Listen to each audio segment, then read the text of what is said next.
And take a couple seconds here. Man, what a difference. This was just a few weeks ago. I was like wearing like wool and snow was flying and I needed that fire for heat. And now here it is in the 80s.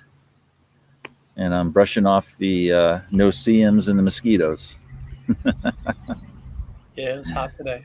It was hot. I did get in a 3-mile run. Yeah. You don't use it, you lose it, right? You're right. You're absolutely right. I don't want to lose it because it gets harder and harder to get it back. Yeah. Yeah. Trust me. Trust me. So we still don't have a live viewer yet. It could be that the weather is just too dang nice for anybody to tune in. Right. Maybe the idea of a sitting fireside doesn't appeal to anybody when it's 86. Oh, we got 2 people. So that's great. Hey, if you're listening right now, and you got a free hand, go ahead and post a comment in there so we know that we're showing up loud and clear, and tell us how we sound. This is Michael McCullough from Willard Library for another installment of Stories at Sundown, right here in the heart of Burley Corners in Penfield Township. And our guest this evening is J.R. Reynolds. JR, I don't know if you know this, but in the promotion that I wrote for tonight's session, I called you a writer, a consultant, and an activist. But I left a lot of gaps in that description. So, and there we got Jill Anderson checking in and saying hi. Hey, Jill. Hey, Jill. And there's Megan. Megan, yoga instructor extraordinaire. Hey, Megan. And Jill is with Thomas. So yeah, you guys chime in. We will include you. But JR, tell us a little bit about who you are, what you do, and then we'll get into some reading. But what is what writing, what consulting, what activism are you involved in and around Battle Creek? Yeah, so I work as a nonprofit consultant, mostly here in Battle Creek, with Truth Racial Healing and Transformation. I'm on the Beyond Separation team, and I'm the coordinator of that team. And our focus right now is on housing. What Beyond Separation is striving to do, we all know what the issues are, what the problems are, and how it separates us. So the idea behind Beyond Separation is to figure out ways that we can come together and work on issues. And the one that we had the most energy around in the community was housing. So that's what we're doing here. Around the nation, I work as a consultant for Beyond Diversity Resource Center. They're based out of New Jersey. And we host anti-racism workshops and focus on issues related to racial equity and anti-oppression work across all sorts of identities, not just race. Right. So those are the professional things I do. On a personal level, I take care of my mom and take care of my kids and try to take care of this body of mine. So talking about running earlier, and I didn't get out. It was just too hot, and I waited too long, and now it's just way too hot to get out there. Yeah, it was kind of warm, but it's good for the joints, I find. I totally agree. So you're not a native to Battle Creek, but you spent a good part of your life here. You went to high school here, right? Battle Creek Central? Yeah, I went to Central. I finished in 1975. Man, you're old. Bearcats go.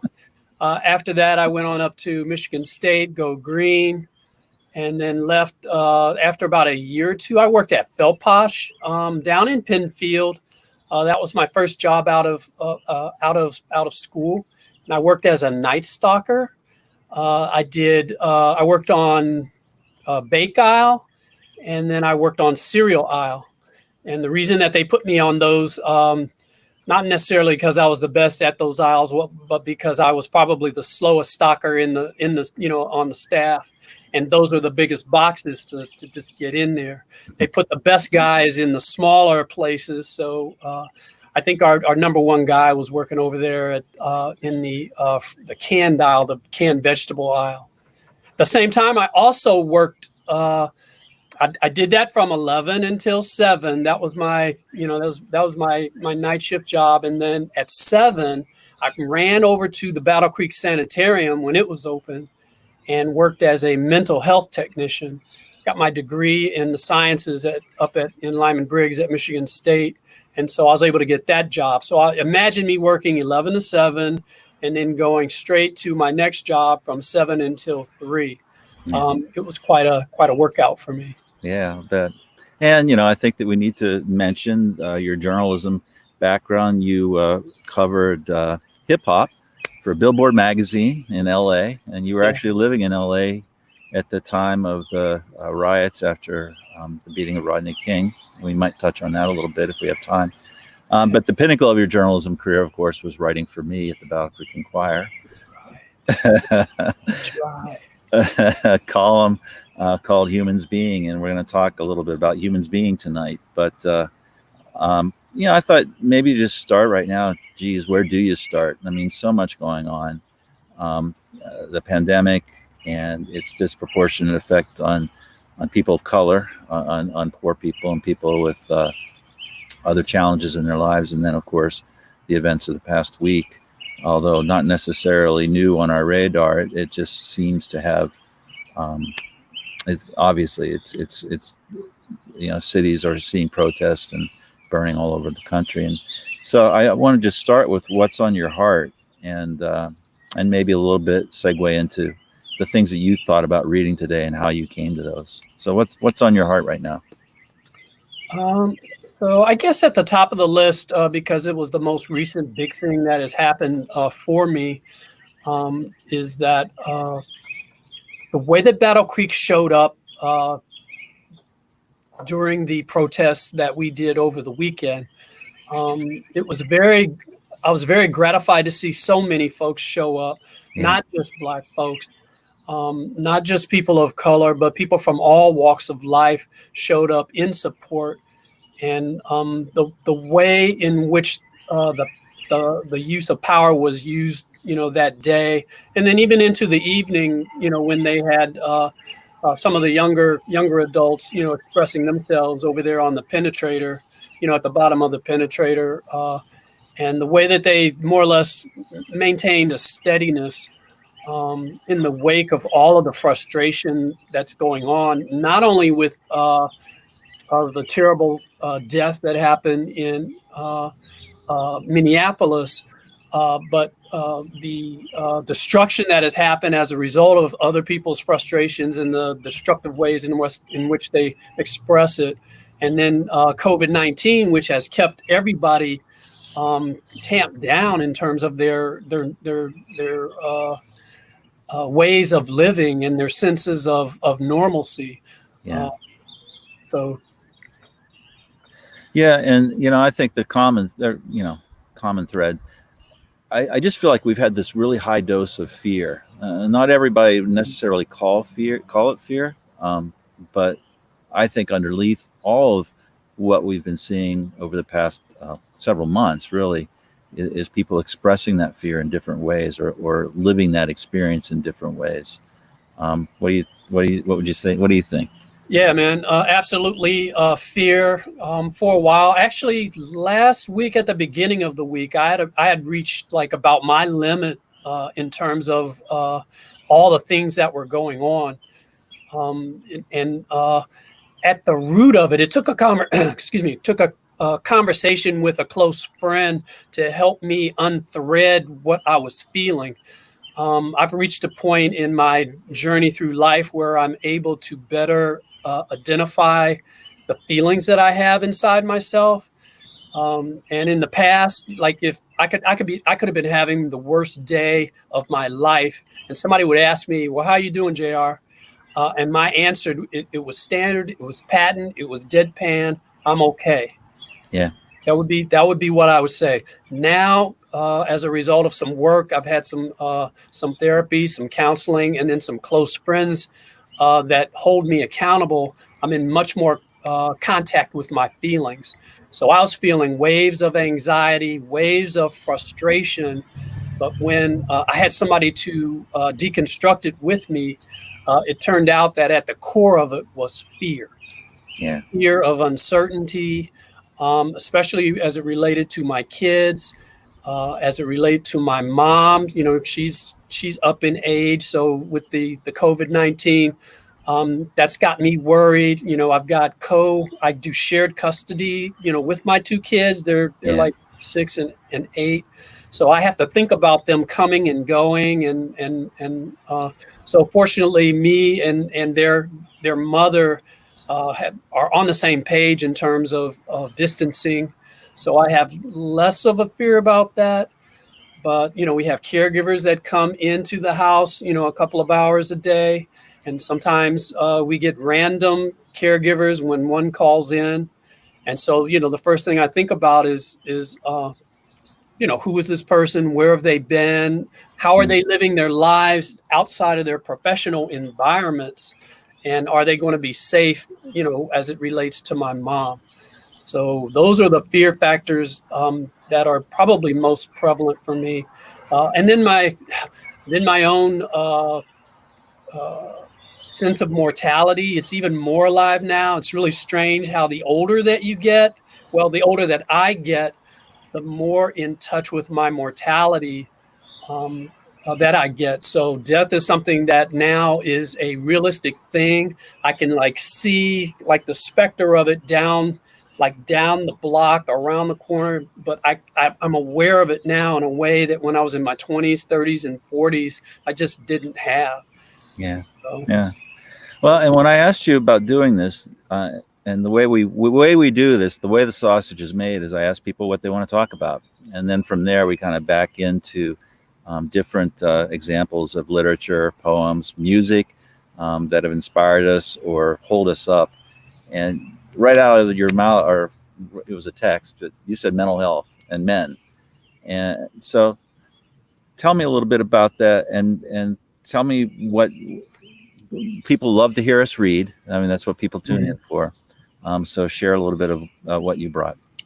Yeah. So I've got one poem here that I have used for years since I was in Los Angeles and really into the music scene. I was the R&B editor at Billboard magazine for a while. Before that, I was at a smaller weekly paper that had national coverage. But I ran into a Sly Stone song that I knew from when I was a kid, but it's always been with me. But I adopted it as kind of my anthem, and it's called "Stand." And I thought for years that Sly Stone had written it himself, but the true authors or the songwriters are Natalie Stewart, which I believe is his sister, Salem Brown, and then Nolan Dion Weeks. Those are the authors. And if you're interested, I can read it. I won't sing it, but I will read it. Yeah, go ahead, or Okay. at least some of it. Go ahead. Yeah. So this is something that has bolstered me and has helped to keep my resilience for years. And I turn to it whenever I'm feeling low. It goes like this: stand. In the end, you'll still be you. One that's done all the things that you set out to do. Stand.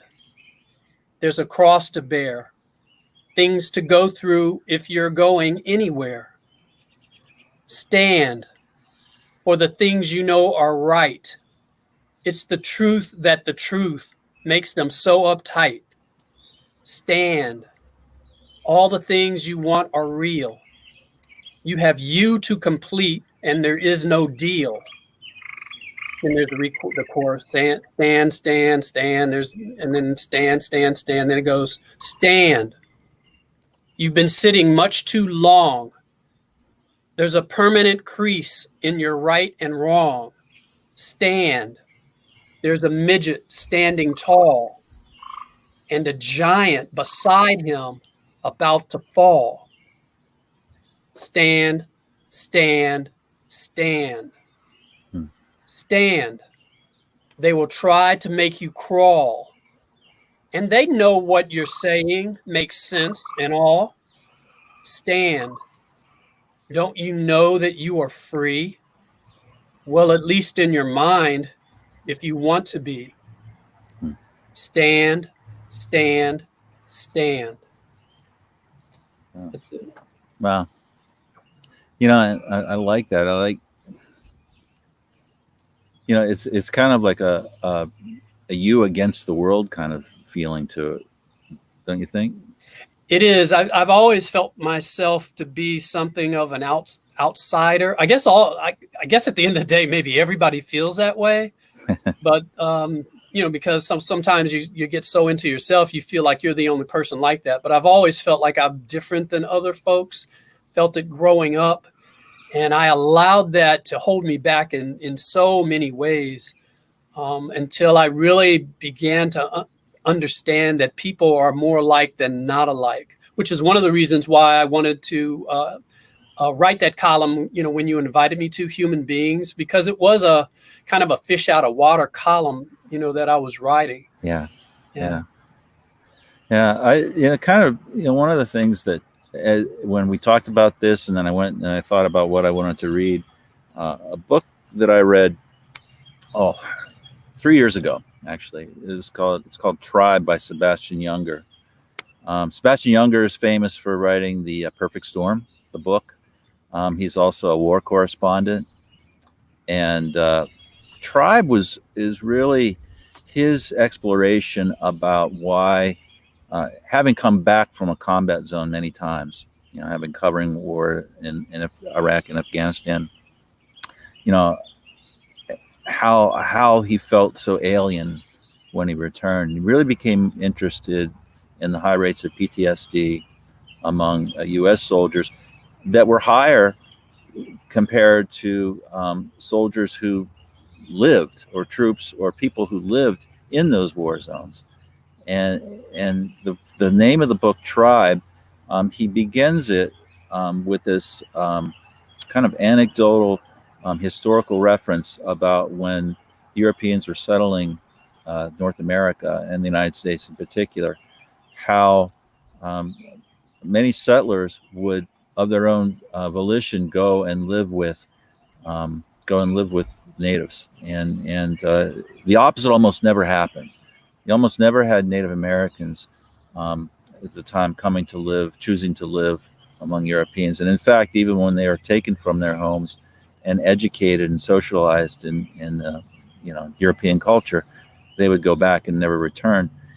And it was really a treatise about how um, interdependency was so valued in a tribal society, and taking responsibility for each other. And I just have a little bit of this book that I was going to read, and this is available. Obviously, we're going to be open at the library pretty soon, I hear. I But heard. you can get it on Libby. And this is very much at the beginning of the book, when he was just out of school and he decided that he was going to go across the country. And along the way in Wyoming, he sees this guy who's dressed in rags and sees him following up the highway, and he thinks he's going to get robbed. And the guy comes up and asks him where he's going, and he told him where, and he goes, "You got enough food?" And he said, "Oh, I just have some cheese," because he didn't want to let him know that he had food in his pack. And the guy said, "Well, you can't get that. You can't get there on just that. You're going to need more than that." Well, and he was carrying a lunch pail because he would go to this place to get a job every day, and his name didn't call it. He said, "Well, I'm not going to need this. Here, you can have my food," which of course he had to take.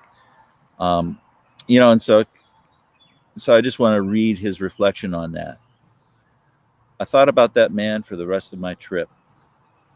I thought about him for the rest of my life. He'd been generous, yes, but lots of people are generous. What made him different was the fact that he'd taken responsibility for me. He'd spotted me from town and walked a half mile out of highway to make sure I was okay. Robert Frost famously wrote that home is the place where, when you have to go there, they have to take you in. The word tribe is far harder to find. But a start might be the people you feel compelled to share the last of your food with. For reasons I'll never know, the man in Gillette decided to treat me like a member of his tribe. This book is about why that sentiment is such a rare and precious thing in modern society, and how the lack of it has affected us all. It's about what we can learn from tribal societies about loyalty and belonging and the eternal human quest for meaning. It's about why, for many people, war feels better than peace, and hardship can turn out to be a great blessing, and disasters are sometimes remembered more fondly than weddings or tropical vacations. Humans don't mind hardship. In fact, they thrive on it. What they mind is not feeling necessary. Modern society has perfected the art of making people not feel necessary. It's time for that to end. So that reached out and grabbed me on early in the book, and I just kind of breezed through it. And I told you 3 years ago that you should read it, and you haven't yet, right? But you will now. Yeah, absolutely, absolutely. But no, seriously, it just really spoke to me, and talks a lot about the ways in which people derive meaning from meaningful work, and how in our modern society we value people less for what they produce than what they're worth, which is a really insidious thing. And I think about living in a place like Michigan that was founded on the idea of making things. Battle Creek was founded on the idea of making things. And when you think about how people are so disgruntled and we're so contemptuous of people, what's missing is that basic connection that makes us part of something bigger than ourselves. And when you talk about mental health, and that I do a lot of workshops and facilitating around the themes of resilience and trauma, those relationships go so far in helping us heal.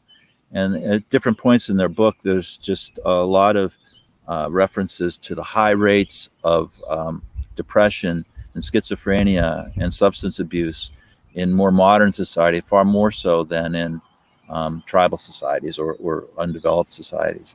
And in fact, he made the claim at one point that there was far less suicide. In fact, there's very little evidence, of a suicide in those societies as compared to the society we live in. So it's something that I really recommend. You'd brought Langston Hughes, and of course I know who Langston Hughes is, and I've read some of him, but I don't know a lot about him. Why don't you fill us in a little bit? I know we have quite a collection at the library on Langston Hughes too. Yeah, so he's a Black guy who was around during the Renaissance, the Harlem Renaissance, a period of time when Black Harlem flourished at the beginning of the 20th century, and he became a prolific author and just general writer, a poet. I'm not sure if he did any journalism, Mac, but a lot of his work was focused on issues related to equity, and particularly racial equity, but there were other forms that he also advocated for and worked toward. And the poem that I have, for me, it's called A Dream Deferred. Some people might know it as Harlem, and it's something that has always resonated with me. Because me as a writer, I have unfulfilled dreams as a writer. I want to be, in the abstract, I want to be a published novelist. I know I'm a published columnist, thanks to you. And, in my journalism career, I was writing, every week in Billboard magazine. But I've always wanted to do fiction. I did a couple of manuscripts that I completed, but I was not able to actually find an agent and actually shop it around because of circumstances in Los Angeles that brought me back here to Michigan.